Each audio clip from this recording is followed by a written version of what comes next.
I started thinking of show ideas in general. Yeah. And then I started thinking about just shows I like and things. And I watched a thing called Abigail's Party. Yeah. Abigail's Party, you can watch on YouTube. It's like the only place to see it now. Yeah. Michael Lee, the filmmaker from Genius. England. Amazing filmmaker. Oh, yeah. Largely an improvisational filmmaker. Is that true? Well, a lot of his movies that are like real, like Secrets and Lies. Secrets and Lies. Look at me, I'm lovely. Yeah, oh, there's so many that were so good. Incredible movies. Even Mr. Turner, the more recent one that nobody gave a shit about. Naked? Naked. Oh, my God. You look like my mother.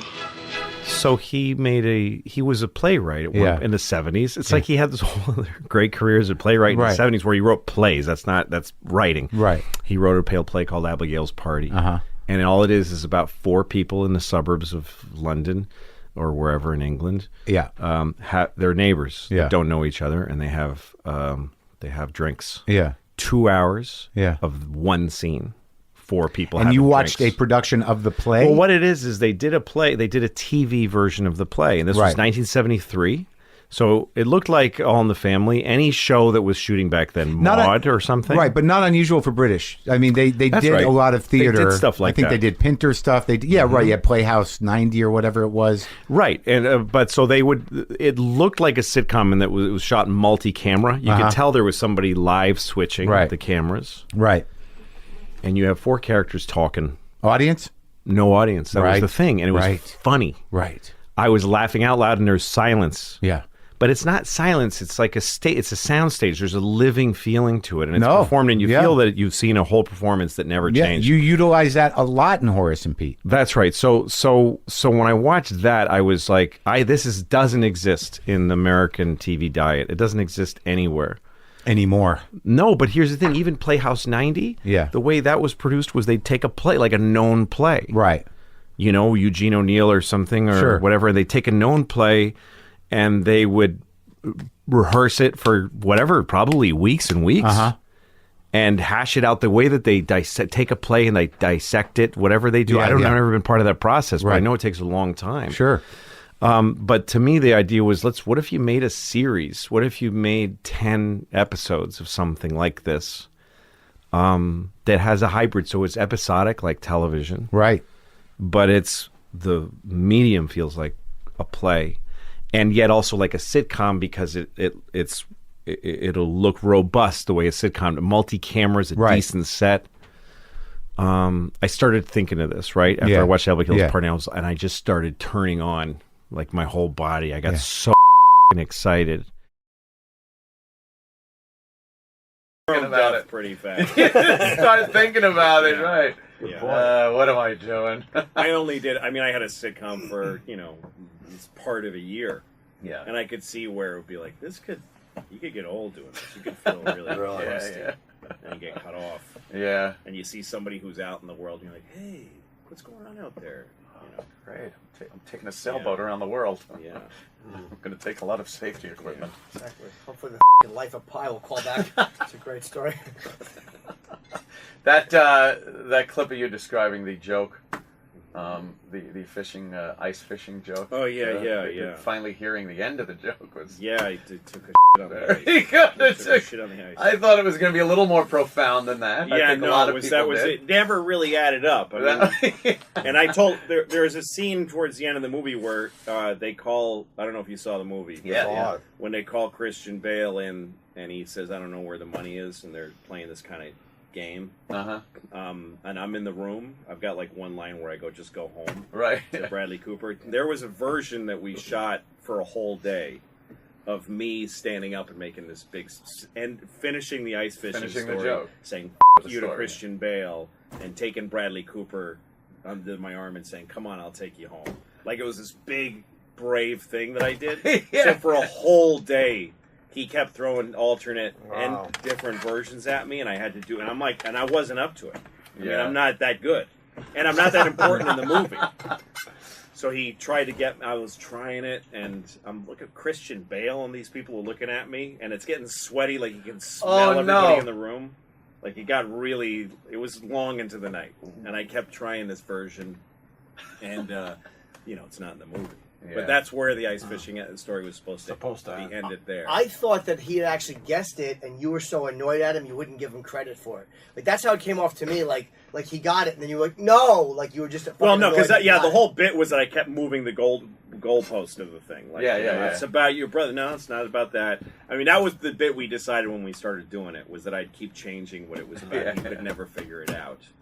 But then the end, I was there for a ADR for when you do recording of your voice for fixing stuff, and they had found that scene that I think was out of the movie for a while, me in the hallway with him, and he says, your brother died, and I go, my brother died a different way, right? And then he decided that's how to end it. Just let that be the end. Just let it sit there. Congratulations, American Hustle. Yeah, it was fun. It was a lot of fun. That was a good one. That's a really good movie too. And what's his name? Doing just that little impression of you on the couch is fucking. I didn't see that until I saw the movie. I had no idea. It's so funny, man. He's just. Really, I was laughing my ass over that one. Yeah. Goddamn. What other? What are you working on? I got this movie that I'm putting on my website tomorrow. Yes. We used to let kings take over for their fathers. That's the craziest rule that ever existed. That if the king dies, they let his kid be the king. What are the odds that he's not going to be a piece of shit? How do you let that... That's one of the weirdest things that we've ever done as a race of people. I mean, all of us. White people, and I mean, there were black kings too. African countries. There's never been a black king of England. That's never gonna happen. That is one color line that's never gonna get... Don't even hope, man. It ain't gonna happen. There's not gonna be a black king of England. I mean, after all that white that's been pumped into their blood for years, they've just been this kind of jizzy white color for all these generations. Purpley. They're all... Every British royal looks like cock meat. That's what their faces look like, an Irish penis.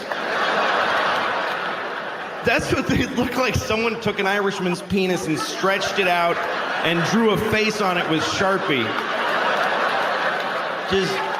That's what they look like.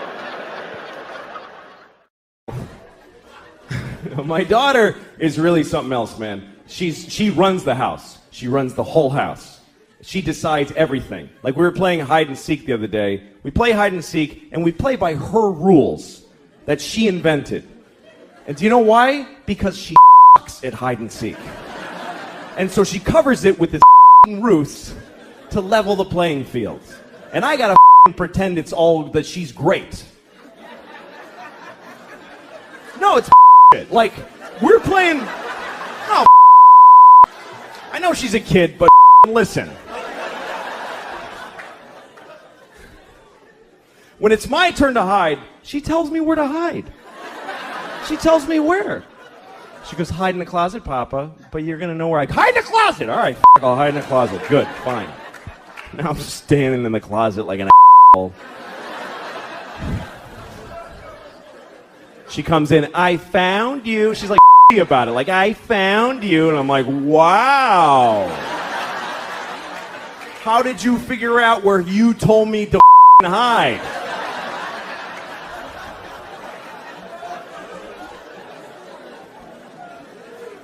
And then when she hides, this is her hiding. She goes over to a wall and does this. She goes, that's it. There's nothing here.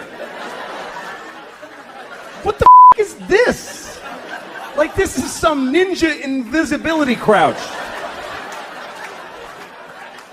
And I gotta act like an idiot. I can't just walk in and go, yeah, you're there. Because she'll cry and her pants, right? So I gotta walk around like an asshole. Where is she? I have no idea. Where could she be?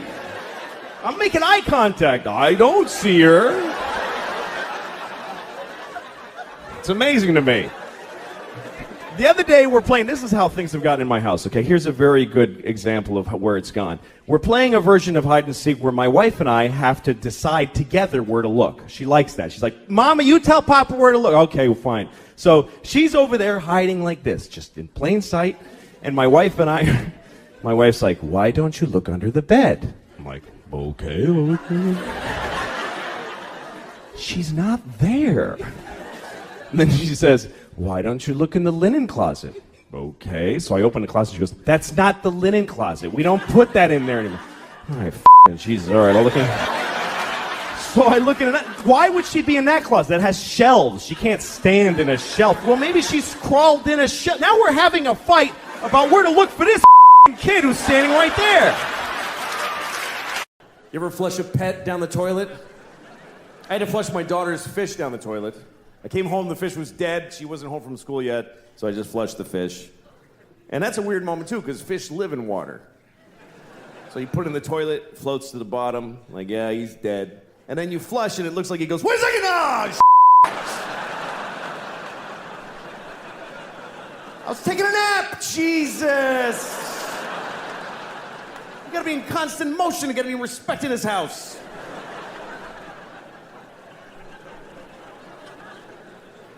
And then my daughter comes home. Why did he die, Dad? Come on, what am I gonna say? Why did he die? Because who gives a shit? That's the reason. That's the actual reason. Is because it didn't matter that he was alive. That's why he's dead. He didn't know his name and he didn't love you back. These are the facts about that fish's life.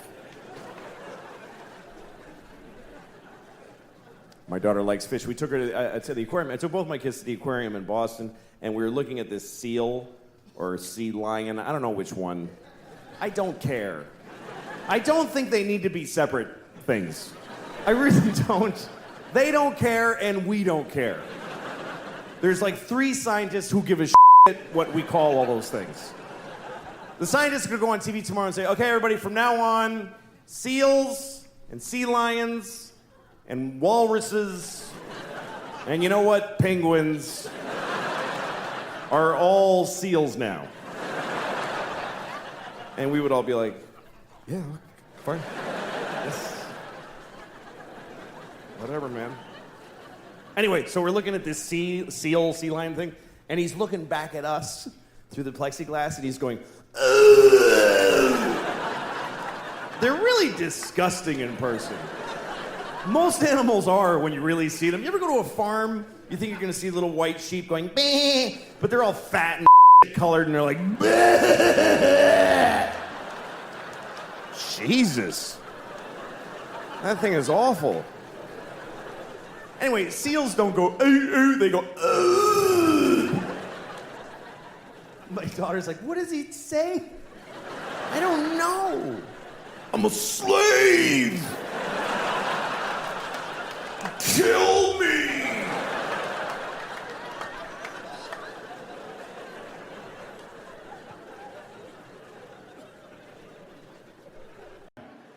I'm not raising my kids religiously because I don't feel like it. Just get up on a Sunday. F that. F that. Let your souls rot, kids. I don't care. I'm not getting.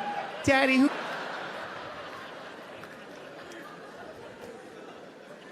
But my kids, you know, they're living in the world, and there's a lot of religion in the world, so you do have to teach your kids, if you're not raising them religiously, you do have to teach them about religion, you know? I always tell my kids the same thing. I tell them that there are many religions in the world, and they're all equal, but the Christians are the main one. That's what I tell them. The Christians won. They're the winners, so act accordingly. Congratulate Christians when you meet them, because they won the world. And it's true. It's true. We love to tell ourselves like every religion is exactly... No, they're not. The Christians won everything a long time ago. If you don't believe me, let me ask you a question. What year is it? I mean, come on. What year is it according to the entire human race? And why? What year is it? Anybody, sir, just yell out the year. Thank you. 2016. No, it's 20. That's right. It's 2017. What is that? That's a important number, because we're counting to it in unison as a species. For thousands of years, we've been going 1, 2, 3. Come on, everybody. 4. And now, come on, Africa. 5, 6. What is this number? We're counting the days. Since what? Since there was ever people? Or since the sun did a something? Not at all. It's been 2017 years since what? Anybody, yell it out. Yes, Christ! Christ! That's right. It's been 2017 years since Christ Jesus. We are counting the days since Jesus together. Which makes sense if you're Christian, but what the f*** are the rest of us doing?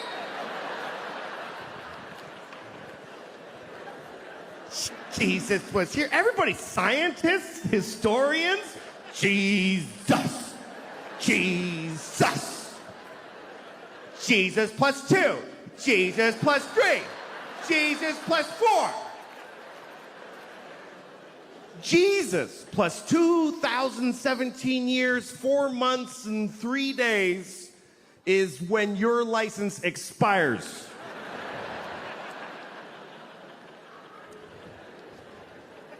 How is that not a win for the Christians? How is that not a complete win? That's not a Monday off in October. That's there was no time before Jesus. And the whole world's like, okay, sure. And then somebody was like, what about the years before him? There were billions, I mean, infinity. Those go backwards. You want us to measure most of history backwards? To accommodate one religion? Uh-huh. All right, we'll do it. It's fine. We'll do it. Watch New Year's Eve around the world. They always show you like how every country celebrates. It's kind of cool. The first is one little island. It's the first place that's actually the place that it's the year. It's a little island in the Pacific. I forget what it's called, but the people, they do a little ceremony for New Year's Eve every year, and they just wear grass because they don't even have sticks yet. They're in the grass age. They have no clocks, but they do a dance. 2017. And it goes around the world. Oh, it's a 2017.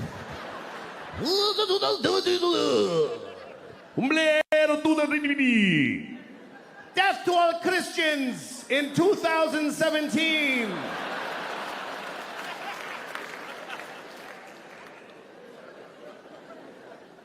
The Jews are quietly keeping track. It's really 5,766, but that's for us. We're just, that's okay.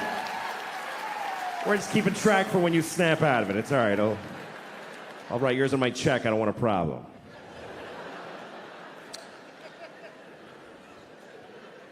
What about Chinese New Year? Yeah, what about Chinese? All right. Next time you're doing your taxes, just write monkey where the year goes. Just put monkey. See what happens to your funds. No, it's 2017, year of our Lord. Jesus-y, a clock on the nose.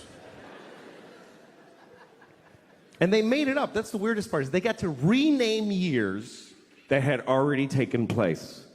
Because you know that's not what those years were.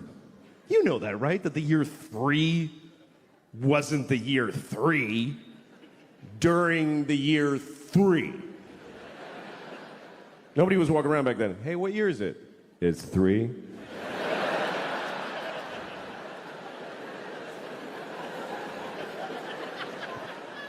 Yeah, but I'm 28. How can I be 28? There's only been 3.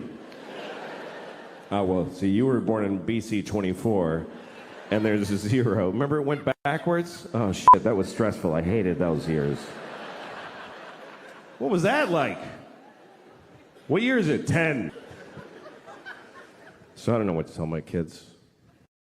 I was driving through a questionable area one time where there were prostitutes.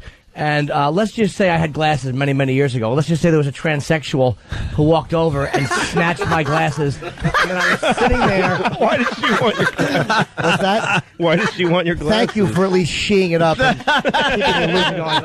And I was It's out of respect for her. I'm respecting her choice. I was sitting there, and let's just say I couldn't drive because I couldn't see. And I saw a police car. Oh, God. And I saw a police car, and I had to high beam the police car and say, he took my glasses. And the policeman had to walk over and go, did you take his glasses? Oh, my God. And this person had to go, yes. And the policeman had to say, give the glasses back. Oh, my God. Because the policeman said, what are you doing around here? I said, I'm lost. And, you lost and a tranny stole your glasses? Stole them right off my face. right through the window. Why did she steal them? I have no idea. She was mad at you for something. Why did he steal them? Let's just... come on. Let's stop this. Let's stop humoring him. Yeah, why did that man with breasts steal your glasses? Why did that gentleman? I don't know. I actually don't know. They're crazy. They carry razors soaked in garlic. I don't know. Garlic. Not emotionally healthy Vampire? people. Why garlic? They have the genitals of both sexes. Was there Why garlic? Because Norton looks like Nosferatu. Yeah. They have their genitals duct taped to their Was there a conversation going on? No. Yes, it was. Oh, thank you, Opie. Just stop. The Why window do you was humor down. There was something Can we going have an on. intervention about this little homosexual? No. I'll tell you. I was at a stop sign. It was in the meatpacking district. There was a bunch of trannies. At the One of them walked over. meatpacking district. Yes. Okay, fair enough. Of course, I was riding around looking at whores, but I wasn't talking to this one. I didn't see it coming. Oh, so just an arbitrary hooker that happened to be a dude just came and took your little glasses off That's your what face. I'm trying to tell you. I just snatched So a girl walked up that looked like Daryl Strawberry, and you just started talking to her. Nobody would talk. I'm gonna tell you what happened. Norton had one of those little tirades that he has if Kenny's around.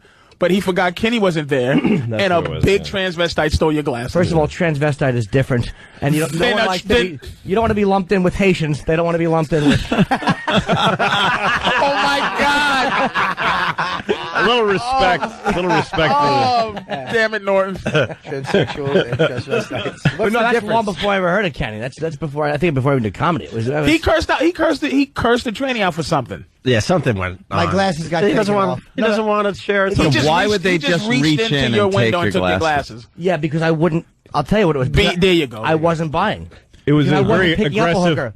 aggressive salesman. It was yes. Who was leaning in, going, "Come on, I swear this would be a good It experience." was somebody for that you." goes, and you're going, looking, "No, thank you," Because you were looking for something prettier. I was not going to pick up. You don't understand how my addiction works. You were trying to actually get some meat. You were trying to get some steaks at the meatpacking district. Yes, I was riding around looking for. It was a huge misunderstanding. No, because I wasn't picking up, and that's what it was about. It was just she got annoyed and snatched it. It was like that fast, and I had no communication with this person whatsoever, none. And I had to tell the police. She took my glasses, and the police had to get them. Hilarious. And they said, "Give back the glasses." There you go, Coke Logic. There's your next animation. Yeah, please. I just visualized I'd love to see that one. God, Hey, we got to take a quick... Magoo, you've done it again. You couldn't see. Do you know what it's like to sit in your car in a sea of men in dresses and not be able to drive away? Sir, I can't go anywhere. You got bad eyesight, folks. Sir, But thanks to LASIK. a blurry thing stole my glasses. Magoo, I'll ask this nice young lady if she could help me. A confused, self-hating blur took my. You just had to sit there until you got your glasses.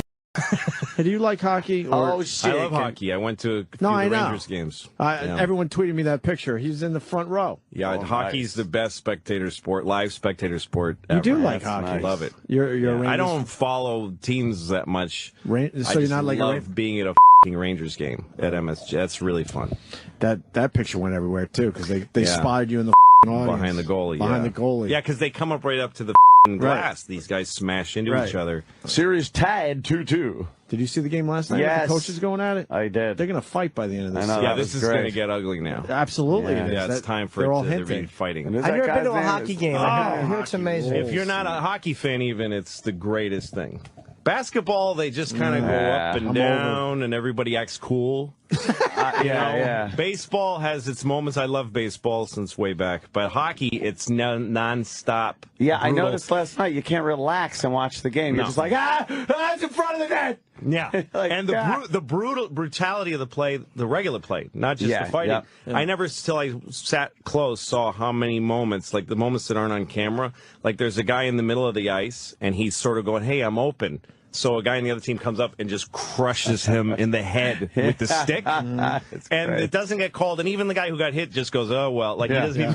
It happened. Oh, it's a legal hit. And there were some board checks last night that were just like the move is great. They skate up real fast, spin around as they like jump and hit him with their back up against the wall. It's fantastic. Yeah. The rule is you can't leave the air. You can't get air. But they do it once in a while. They lift their skates up, so they're literally a missile. Yeah. Like a 300-pound missile. And with their back, so it's like they're not even worried about their front getting hurt. They Going to your point, hockey is it's exhausting for them to control the puck. Yeah. And you feel the anxiety as you watch it. It's right there. But they control it for 5 seconds. Oh, they don't have control anymore. It's tension. That's most of the game, just trying to control the puck. When that puck just goes whoosh right in front of the net, and there's like no one there. Yeah. Like, God, it's right in front. Or there's a guy right there, but he's a little off balance. It's a very clumsy game. Yeah. It seems like there's a huge amount of skill, but there's a lot of luck that you're in the right place at the right time. Well, it's a flow game. It's like you got a great team is one that, they can take advantage of a moment and get, that whenever there's one guy who's sort of on his skates and he's got the puck and everybody goes crazy, they're like, oh my God, there's a chance. No. God damn it. I would just aim for the goal every time, no matter where I was. I would just try to hit the goal. It must take a lot of discipline, the guys who have not just shoot. I saw one guy, he had an open shot, it looked like, but he passed it to the guy behind him and crushed the defenseman in front of him. He just tackled the guy in front of him. But you don't really have a team. You're sort of a Rangers fan? Oh, I'm from Boston, so if the Bruins are in it, I go for them. But if they're not, I've become more of a New York fan. I've been here for like 25 years, and the only people that wear to me all live in Boston, so it's I have I have bad memories. Not much love there. Yeah, a lot of bad Boston memories. Who's that? What's that guy on the Rangers that gave a little shot to the goalie last night, to Devils goalie? I did not watch that. Was hilarious. I just saw a few highlights. And they would just did it on purpose to start shit and try to throw the Devils off the game a little bit. Yeah. Mike Rupp, I can't have either. My favorite guy on the Rangers is that guy. Is it Burke? The guy, Boyle. He's like a thawed out caveman. He's got this blue white skin, and he's about 7'2", it looks like, and he doesn't look human. He's like Prussian or something. Prussian, one of those gone old school guys. Yeah. The civilization is long gone. Comes from another time. Came from the Ottoman Empire. Went to college in Mesopotamia. He's brutal. He's one of those guys when he skates out there, you're like, all right, they're not trying to score now. This is every team. I was digging the action last night. And the goalies were amazing. I mean, obviously Lundqvist had some issues.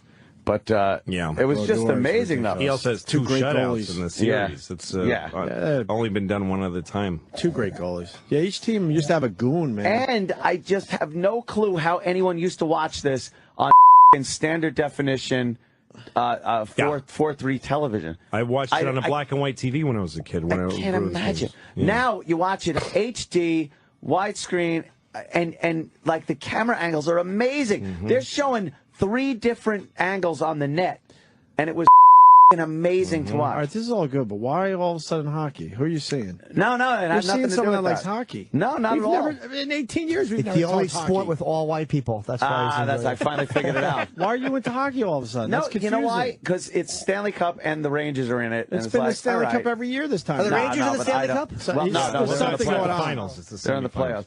You don't want to tell us? There's something going on. I swear, I would tell you. Well, I got nothing to hide. I would tell you. Swear. You just decide hockey's it.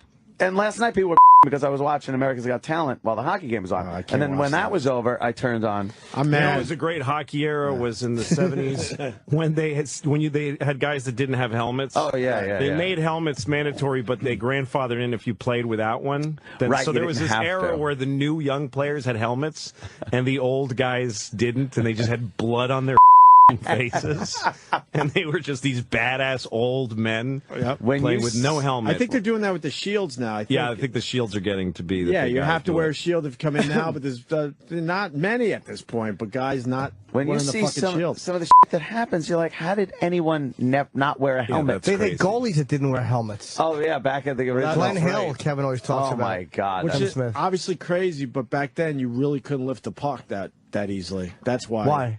Because the sticks weren't as curved and all that right, shit. you didn't have like the people were still getting hit in the head, but not as much the as you shoulder would shots. would have assumed. They just couldn't get that puck up Getting high their back teeth then. knocked out. And they used to have chain link fence. Right, above the boards. it wasn't glasses. What chain link. is it? MSG Classic. Every once in a while, they'll show a hockey game from like 1952. It was just savages hanging on it. You'll see chain link fence. They didn't, invent the crazy. plexiglass yet. That's crazy. I never saw that. The only sport I'll go to now is UFC, but I would like to try a hockey game. Hockey is. You would like hockey. You don't necessarily have to sit up close, but it's kind of cool to hear them trash talking. Yeah. There you go. It's fun to go to. Oh, that's right. I had never been to a game, but I got invited to go because that's one of the reasons that I got interested in it this year. Oh yeah, because hockey nobody goes. Right? Yeah. You know? Like you go to a seat. basketball game and there's like 3 ex-presidents there and Jay-Z, 15 movie stars that don't even get on the jumbotron. Right, yeah. But hockey, they let me. If I go to try to get to a basketball game, I have to go get high seat tickets. Yeah. But hockey, they're like, come on in. Oh, Mr. Louis C.K. is joining us this evening. I'm like the only one there. Ladies and gentlemen, we bring your attention to the big screen. Louis C.K. is here this evening. Well, we're into the 40s and they still have plexiglass. I'm telling you, I saw. Maybe it was only senses or whatever. But the guy's not wearing a mask, obviously. Did you go to the hockey game with a lady friend? Oh, this time. Some kind of mental illness to push against that, to go on stage and just bomb horribly and then still do it because you love it. You just have some really deep desire to make it work. And actually, it's usually the comedians that start awkwardly and badly who end up being interesting. The guys who, from my experience, when I've seen people show up and from the first day on stage, they're just easy, like really amiable comics who just know how to talk to people. They don't usually end up being that special. They get some quick success, but they don't usually turn into something like really unusual and great. Do you remember your first open mic night? Was that how you started? Yeah. Oh, yeah. I'll never forget that. Can you tell us about it? Well, I got this. I found out that you could do there was an open mic night at a club in Boston where I started called Stitches. And I was actually like 17, almost 18 years old. And I thought, geez, you can go on stage. They said you do 5 minutes. You just put your name in a hat and you get on stage. You can be anybody. That was so exciting to me. So I went to this club Stitches, which is very grown up. They didn't even want to let me in because I was underage. And they have a drinking, a liquor license. And then I went on stage and I did about 2 minutes because I didn't have enough material. Like I sputtered, my whole throat constricted, and I heard this roaring in my ears. My eyes were watering. My heart was pounding, and I couldn't control myself. I couldn't think straight, and all these adults, like drinking adults, were looking at me like I'm an idiot. And I just walked off stage to kind of confused, like, little applause. And I just felt like a pile of garbage. And then I kept doing it. Okay, so you did really terribly on stage. Yeah. What made you think, I need to do more of this. I want to get back on there. Well, I didn't do it for a little while. And then at the time I was working at a video rental store in Newton, Massachusetts, where I grew up. And Kevin Meaney, who was a very big star in the Boston comedy scene back then, Boston had a very strong local scene. and I knew who Kevin was. I'd heard him on the radio and stuff, and Kevin was a customer at the store I went to, that I worked at.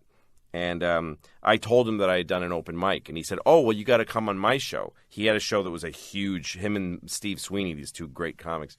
They had this show where they would, they'd pack the room and put on all the best comics in Boston. And he said, "Come be on my show." And I said, "Well, no, I'd need to practice, do more shows to get good enough." And he said, "No, I won't let you go on my show unless you go on now." He said, "It's interesting because you don't know what you're like. It's comedy tragedy." He kind of wanted me to go on and bomb.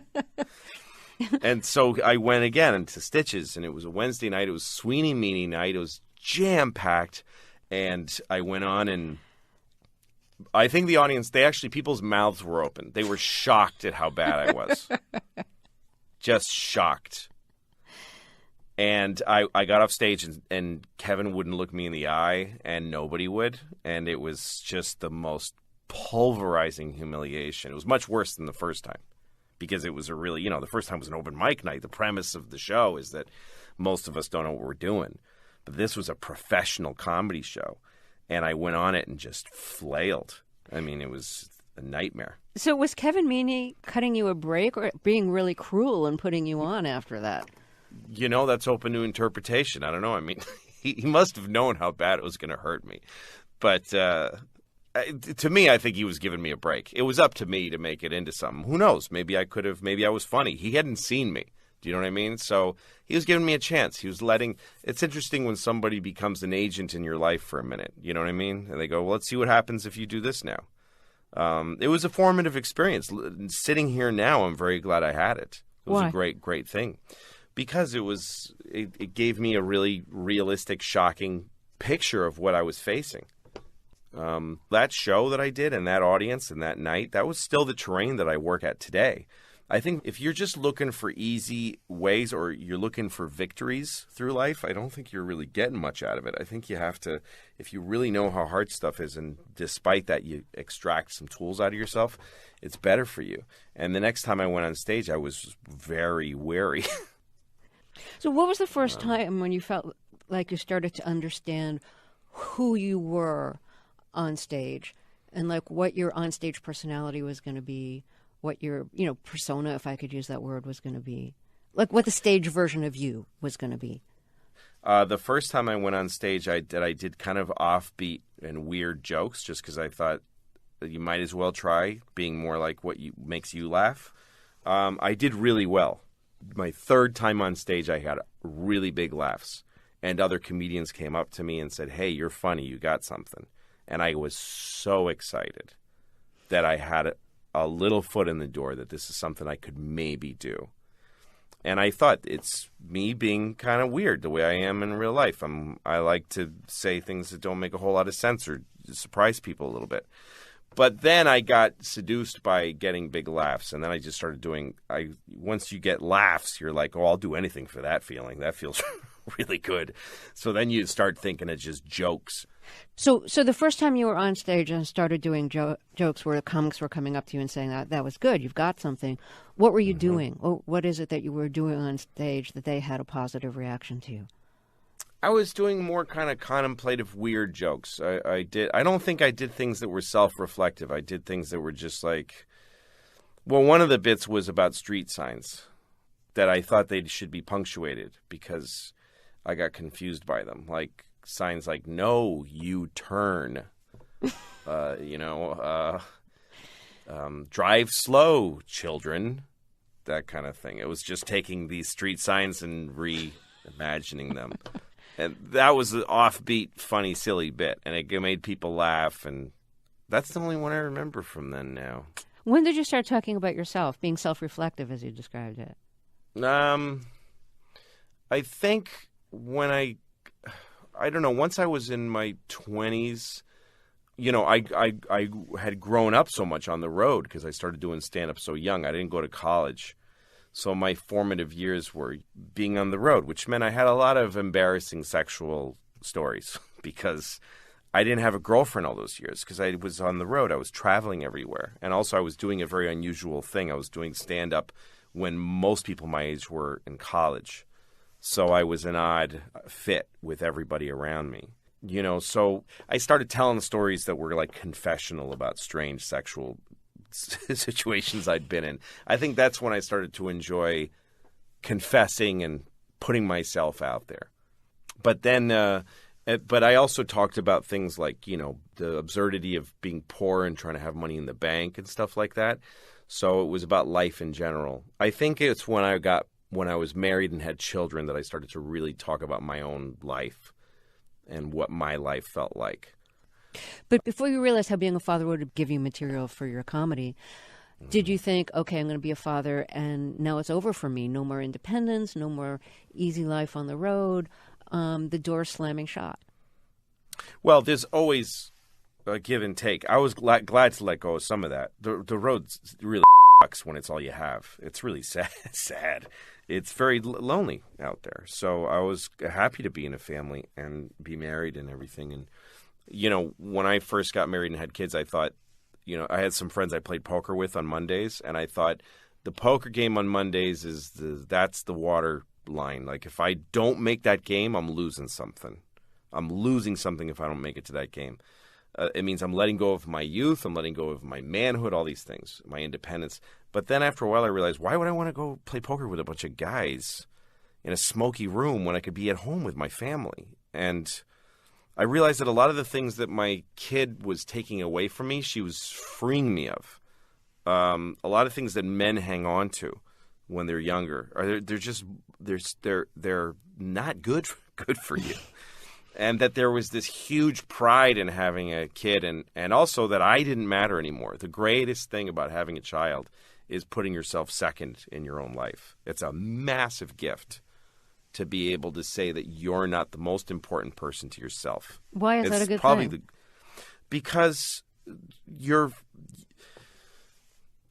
you'll always, I don't know, because that's always going to let you down. You know what I mean? The idea of, I've got to get me right. I've got to get what I want. I've got to get, that's got to be right. That's never going to quite work. You know, life just isn't that satisfying. But if you can be useful to somebody else, that you can actually accomplish. You know what I mean?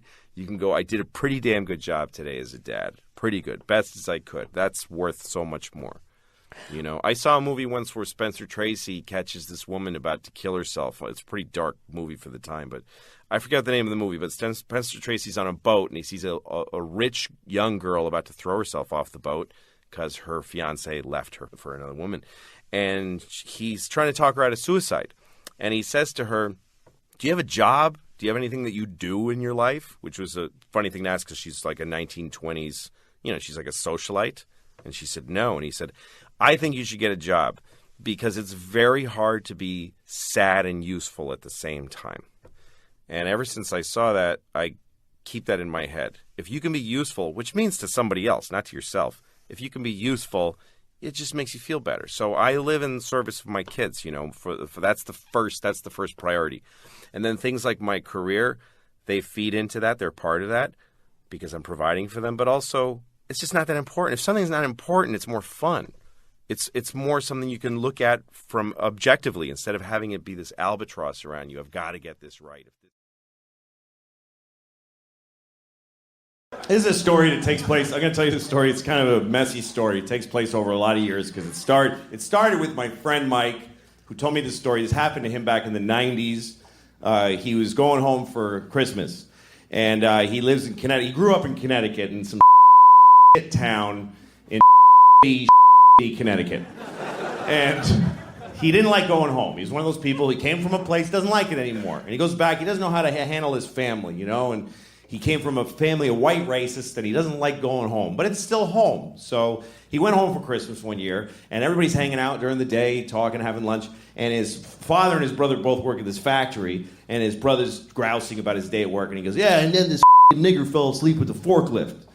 And then my friend Mike heard that, and he went, oh, God, why am I part of this people? I hate this. And he felt bad. And then that night, he's in the kitchen, and he's having a warm milk or whatever. And I don't know why that's funny, but what that says about him. Yeah, because he's a No. he's just sort of having some time to himself, and his cousin comes downstairs. We're staying, and his cousin, he likes his cousin. That's the one person he always felt connected with. And his cousin's like, what's wrong, man? And he says, well, geez, I come home and I hoped that everything would be, normal, but then my brother says, he's about the factory and this nigger fell asleep at the forklift. And his cousin goes, oh my God, the nigger fell asleep at the forklift? So this is the first part of the story, okay? So Mike tells me that story about how he's just not listened to by anybody in his family. And then later on, I get a job writing on a TV show for Cedric the Entertainer. Great guy.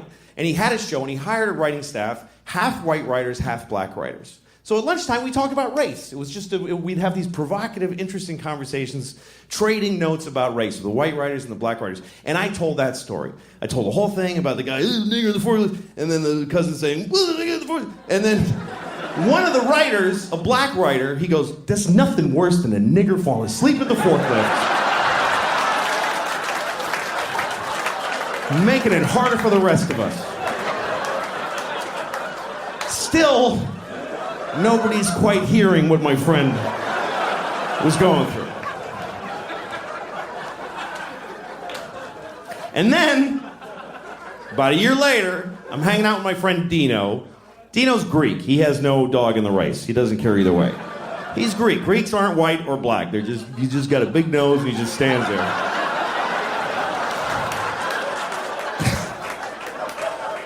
I told Dino the whole story. I told him about the guy, the forklift, and and then the black, and then Dino says, how do you fall asleep at a forklift?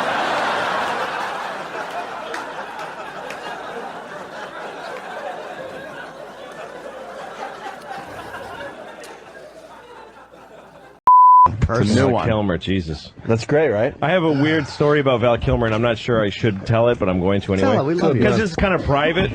But Chris Rock told me that he got a call once from Val Kilmer, got his number through channels, of famous people channels. Yeah, he doesn't know. Those are. And he called him and left a message like, hey, man, let's hang out sometime. I want to know if you want to hang out and go to a game or something like that. And Chris was like, do you think just because we were both in movies once, you can just call me and I'll hang out with you? Like, I guess celebrities do that, but for some reason that instance of it really rubbed him wrong. That Val Kilmer thinks like he's the president, like he can just get folks on the phone and hang out with them. Like he was watching Chris on TV and thought, yeah, I'm going to go to the game with that guy tomorrow. Yeah. I'm Val Kilmer. We both work in the same industry. Yeah, very It's vaguely. like a steel worker just calling another steel worker and going, hey, you want to hang out? Let's go to the bar. What are you doing? Yeah, but you gotta love Chris's his immediate honesty. My response time is like 3 days later. Right. I'd be in the movie theater or hanging out with this jackass and uncomfortable. Why am I here? Yeah, and then I'd be home having the argument by myself. Dude, Val. First of all, I should have said Val. No, Chris is a very. Don't even try to say you wouldn't latch on to Val Kilmer's dick. That's exactly what I said. That I would. In a minute. That's exactly my point. You said your response time is 3 days later. You would be saying, "Why am I hanging out with Val?" You'd be like, "Val, the new Val Kilmer on your phone." I was Val really, would be playing Call of Duty 4. What? Chris is a very real guy. And I was with Chris once in Aspen for the comedy festival, and some people grabbed us, some promotion people. Me and Chris, we're just out on the street in Aspen, and they kind of corralled us into this designer store, this really, really expensive, like $600 shirt store. Ooh. And they said, take whatever you want. Like, because they wanted Chris to wear their stuff. Yeah. And I'm standing with them, so they said it to both of us. Nice. Take whatever you want. And Chris is a very classy guy, so he was like, you know what, give me a T-shirt. I don't like. He just doesn't want to take. He doesn't want to be a pig. He goes, just give me a T-shirt. I don't want to take this nice stuff. What did Huey Louie do? I made the unpadlock a leather jacket, and I took it. I'm like, give me that jacket. Oh, wow. And the woman, like this British woman, she's like, okay. And you know she didn't want to. No, she did not want to Good at all. for her. And I'm like, because he's in a place like that every day, and he has discretion. But I'm like, I may never have this opportunity again. I'm like, give me a leather jacket. They have to take the alarm off. They had to disarm the alarm. How much on the leather worth? jacket? Oh, that thing had to be it's ridiculous. the greatest jacket in the world. How much do you think it's worth? Gotta be that jacket. $5. What? Okay. No, it's a Perhaps lot of more money. than that, Jim. Perhaps, probably like at least $2,500, I think. When we were doing the you Vegas robbed them. Comedy It's Festival nice. for with Dane, they promised because we were with Dane and we were supposed to go to this party, we were going to get free Sony Vios. Me, Gary, and Dane. We got those from that. Yeah, You got They were it? giving it- I got those. But Dane was like, we weren't going to make the flight or the party, and he was like, what are you going to do? It was a but vodka the only party. thing in my head was like, I gotta get to Vegas. I need my free computer. I So I got, was like, got the free computer. I got it too, and it's sitting in my closet. But I had to really I'm push. a piece of shit because my dad too. My dad's pretty poor, like he doesn't make a lot of money. And I said to him, because I got that Vio, and I am a Mac guy, I have no use for it. And I said, I have a new Vio, do you want it? And he's like, that would really be a big help to me. And I just haven't sent it. Shit, it's sitting there, no one's using it. Oh, such a great computer. My own too. father, it isn't even like I could donate it to a school, actually, and help kids. My own father, who works for very little money. It's just sitting I'm there. like, yeah, oh yeah, Dad. Yeah, I'll send it. How Sorry. could you not help the man that blasted a load into your mother while she was sleeping? In Mexico. Because he's Mexican. Because he's a filthy Mexican. He doesn't deserve anything. All right. Blows me away. Go back to Mexico and get a computer. Go back to Mexico and invent a computer out of beans, you fucking smelly spick. Why do you need it? You're not going to be able to plug it in. I know. You live in a hut. Yeah, exactly. What are you going to power it with your That's funny. Mexican? To get to the next line, you have to hit make the a battery dirt key. out of- Yeah. A dirt key. You're only going to use it to cross the border with somehow. That's true. You're going to close the case over yourself and hide this. You're going to use it as a hat to block the sun in the fields. Open it like a heavy V. Put it on your stupid, non-thinking head. Oh my God. Oh, Christ. Jesus. Wow, the Hispanics took quite a beating today Yeah, in your hands. Breaking my dad's heart today. Yet again. I am a spick and I approve of this message. They need that. You have to say it like I approve of this message. I approve of this message, senor. Does anyone really talk like that? Not a single Mexican in the world. I love that. Yes, senor. Si, senor. Si. I got boogies in my nose. You're a guy, even as a little kid, you love comedy. Oh, yeah. Yeah. The first comedy I was ever exposed to was Bill Cosby, and a friend of mine, Jeff Drew, who I grew up with, he had all of Cosby's records, and I think I was like in second and third grade, and we used to just sit and listen to Cosby just over and over again, just wearing out the vinyl. He's so great that we've almost forgotten it, you know? No, to me, the three titans, timeless, are Carlin and Cosby and Pryor. Those are the three guys that I learned about really quickly and loved, and to this day, they're exactly as funny. And for some reason, though, with Cosby, people are like, well, he's so mainstream that somehow, maybe that's easier. But as a stand-up, he was just incredibly good. Just really, really great. The timing. And still is. I mean, still is, yeah. I saw him not too long ago on Letterman, and he came out and was just murdering. And he's, I guess, well into his 70s now. Yeah, and I think people, I used to study him when I was a kid, and I still do. Like, every time I've done a special that was important to me, I go back and look at him because he had great technique and he was like a jazz musician, you know? Right. He's a guy, he would keep the microphone at his knee. Like, a lot of us, I came up with young 80s guys, and Kinnison was the big one when I started, so I'd eat the mic and scream into it, you know, and not let up. You know, and but he keeps the mic at his knee and talks at a normal voice, and then when he wants to, he does this. And he knows the power of the different ranges and stuff, so.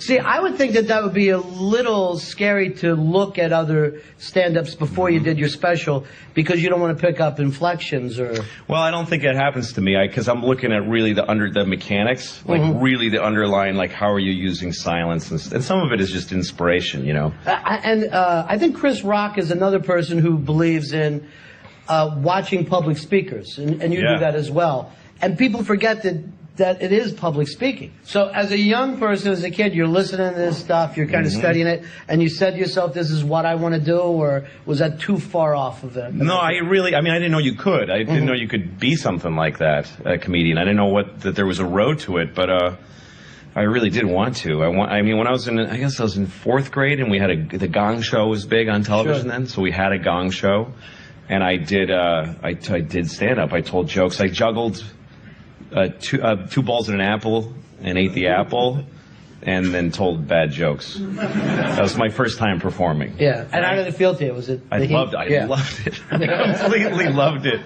And so I thought, God, Carlin and those guys, they're just talking in great circles. I don't know if I could do that. But when I saw Steve Martin, I thought, I'm weird inside my head like he is. Well, were you funny with your buddies? Did all your buddies act like you're hysterical? Yeah, somewhat. I was kind of this little dumpy fat kid.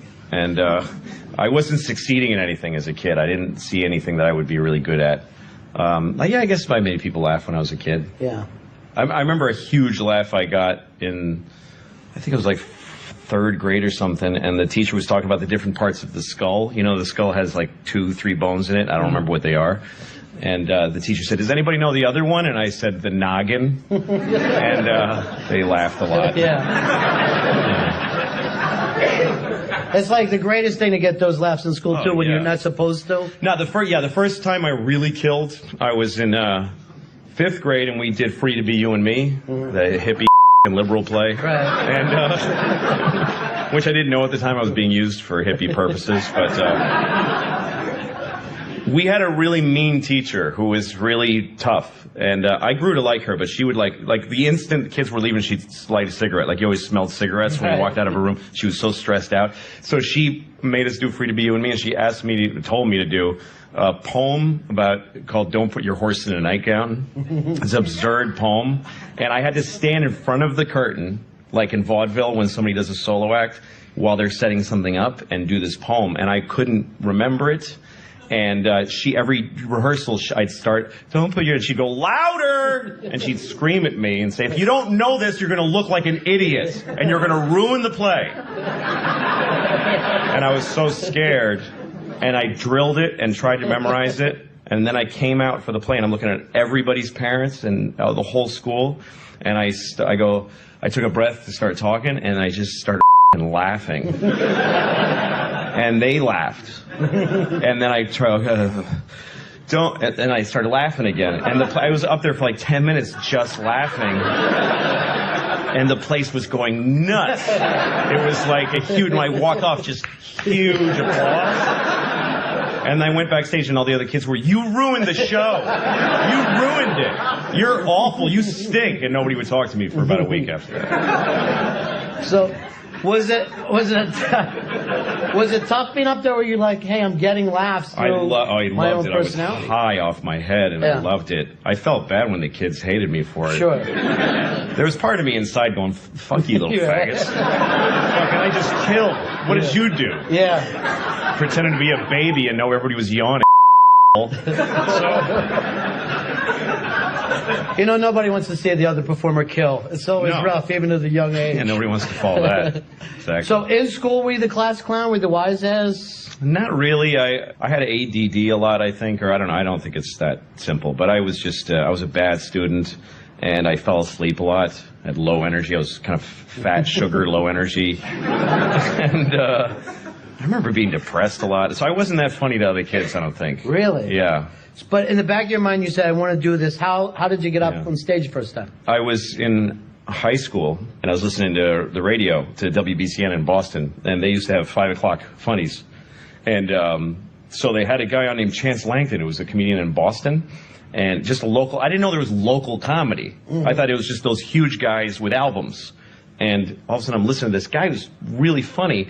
And then they came on and said, that's Chance Langton. You can see him this weekend at whatever, at the Comedy Connection. And by the way, if you go to Stitches on ComAv on Sunday nights, you can go on. Anybody can go on. It was open mic night. Just show up and sign up. And so I started to try to think of 5 minutes. And I thought I had an hour of amazing material. Like, I literally thought, like, I've got so much shit, and I'm going to go up and blow them away, and I'm going to be a star tomorrow, like next week. Like, I'm making my plans. I don't have to do any homework. I mean, I'm going to be a huge star. Because I also pictured I'd be the only one, and I pictured all these like a guy with a cigar. Who's the new kid? You know, I'd be like, this is the kid, and all these grown-up comics would be like, But I get there's a line of really competent comedians who are just doing open mic night. Right. And there was a lot of competition. But I got on stage, and I did a minute and a half to total silence. Every single thing I did was a terrible idea. Just total. And also, I'm looking at a bunch of grown-ups drinking. These are like people in their 20s and 30s, like Boston and bar drunks. And I'm trying to make them laugh, and it was one of the worst things to date that's ever happened to me. Was the first time I ever went on stage, and I was so ashamed. And do you remember any of the jokes or anything that you were doing? Yeah, I can't. I remember all of it. I remember the whole set. But it's kind of like I just asked you, hey, tell me about the time you were molested when you were exactly. Oh, well, like you could just I was about 14 and my dad in the ass. I think it must have been fall because it was, I had the Red Sox win the playoffs, I remember, and I jizzed on my face. I think it's good to have some scars that don't heal. No, absolutely. The pain is still there. To me, that's what started a pattern of my whole life, which is survival of failure. Mm-hmm. And I think if you can go to places and fail and come out intact, you've got a huge wealth of information. Sure. Bombing is much more instructive than when you kill. You just go, all right, look at me. Yeah. You don't learn anything. You don't even remember why you killed. Yeah. You just go, oh, it was great, because I'm great. That's why. Yeah. But when you bomb, it's like a murder happened to you, and there you've got data, you got evidence. It's like forensics. CSI now. Yeah, you walk around poking things with a pencil and you go, well, if you hadn't said this after that, it wouldn't have gone so bad, and you have a huge wealth of information. Yeah, it is really funny at that stage where you go back and go, I came out with the wrong attitude immediately, and then you don't have the skills to pick it back up. Exactly. And when the audience sees the lack of confidence. Oh, they just pounced with hatred. They were so mean, too, and it was just awful. I mean, just with silence. I felt they were mean with silence. They didn't make a noise. Nobody heckled, but I hated them. I felt really hateful towards the audience, and I tried it one more time, and I wasn't going to do it, but Kevin Meaney, who was the comic in Boston at the time, I worked at a video store, and he used to come in and rent videos, and so I got to know him, and I told him that I had tried stand-up, and he said, oh, you got to come do my show. And he had a show called the Sweeney Meaney Show, which was the biggest show in Boston. He said, you got to come on my show. And I said, I've only done it once, and it was bad. Let me get good at it. And he goes, no, I want you now. Because it's comedy tragedy. I want to watch you bomb on my show. And I went and did his show, and it was packed, and people were so excited, and him and Sweeney did this We Are the World thing that it was just destroyed.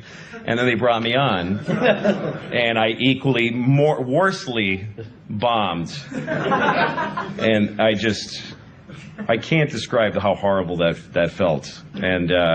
And I was 18, and I knew I wasn't going to go to college, and so I'm like, well, I can't be a comedian. That's not going to work. Right. It was really depressing. It is. I didn't do stand-up for almost a year after the second time. I mean, now, looking back on it, you would expect it, because it's almost like you put on some shoulder pads and a helmet and walked out with the Patriots. Yeah, exactly. I think I can play this. Yeah, I can do this. Have you ever played? No, I watched a lot, though. And I think I'm ready. Exactly. And I was a kid. I was just somehow I got skinny in those years of my life, so I was this weird skinny kid with a big head, looking nervous. I mean, the only thing worse than being me would have been watching me in the audience. I think.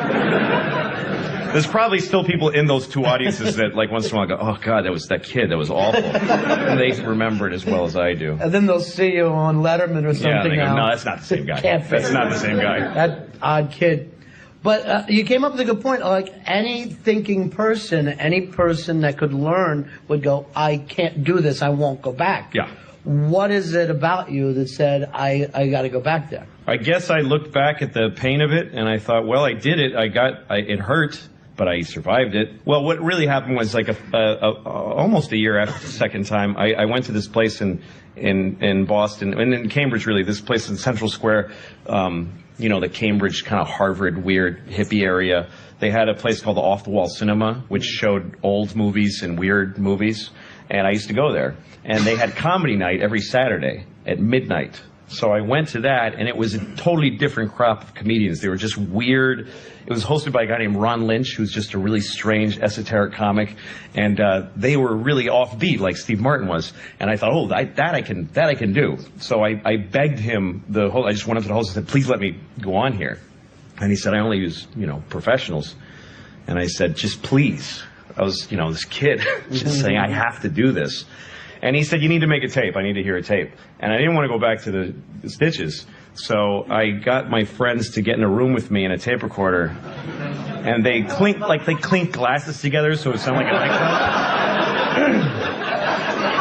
And actually, I was so afraid to do it that my friend he did music, so he had a 2-track recorder, so I was in the room alone telling the jokes, and then afterwards they recorded, and I didn't let them listen to the jokes. I listened to my part and went laugh here. And I actually thought that and I gave it to Ron, and he listened, and then the next week I came back and he said, well, if you invite those idiots on tape, just sit in the front row. But he put me on, and I started doing it, and I had a little success, little titters, little tiny laughs, and that was enough to me. To keep feeding on that, yeah. Yeah, because I liked it. To this day, I still go I'm not going to be good at that. Okay, let's try it. You still, to this moment, like to stretch yourself. Because your career has taken you into some really strange places where I say most stand-ups wouldn't even think to make some of the moves that you've made as far as making films and, writing for shows and other people. You're doing a lot of stuff throughout, I guess in the early days that none of your peers were doing. Yeah, I guess so. Yeah. Because I also was interested in making movies. I can't take care of myself. And I'm always just uncomfortable, just sweaty, and just this is such a bummer. It's my nightmare. It's my whole life. Best thing that ever happened to me was boxer briefs. I'm so happy about boxer briefs. It doesn't seem like a big deal to most people, but before boxer briefs, I was trapped between the two awful worlds of briefs and boxers. Briefs are for a normal man with one leg here and one leg here. Two totally separate legs with a whole area between. And the briefs go up into this little valley, this little area, and they come down like this, and they can just tuck up in there and just hold them nicely. Because he's got all that air and negative space. But this is just all mashed together, just upsetting, stingy, red, sweaty, just like, this looks like a pig's ass when I'm naked. Like even my is curly like the tail. Like, this is a pig's ass. And I'd pull briefs on and they just go, and they just grab my balls. Like, here's your balls, you fat bastard. You like that? And they just dig up in there with this viciously sharp cotton and after a while I'd have just this wad of just damp cloth, just a wad of wet cotton, just like the size of a tennis ball, like a huge wad of wet cotton. And boxers were worse because they just let everything flap around and touch each other and upset each other. I need everything to be segregated down here. I need everything would stick and just get. And also, when I had boxers on, for some reason, I always had just water, like a quarter cup of water, just sloshing around my all the time. Just what is this water? It's hovering around my defying gravity, just like an upside down glass of water in my ass. I gotta manage because I can't stop eating. I exercise a lot. I run 5 miles every other day to manage to maintain this body that I have. Because the food, man, I eat like high octane crap. Like the kids did nothing to you. Of course, slavery is the worst thing that ever happened. Of course it is. Every time it's happened. Black people in America, Jews in Egypt, every time a whole race of people has been enslaved, it's a terrible, horrible thing. Of course. But maybe every incredible human achievement in history was done with slaves. Every single thing where you go, how did they build those pyramids? They just threw human death and suffering at them until they were finished. How did we traverse the nation with a railroad so quickly? We just threw Chinese people in caves and blew them up and didn't give a shit what happened to them. There's no end to what you can do when you don't give a about particular people. You can do anything. That's where human greatness comes from, is that we're shitty people, that we others over. Even today, how do we have this amazing microtechnology? Because the factory where they're making these, they jump off the roof because it's a nightmare in there. You really have a choice.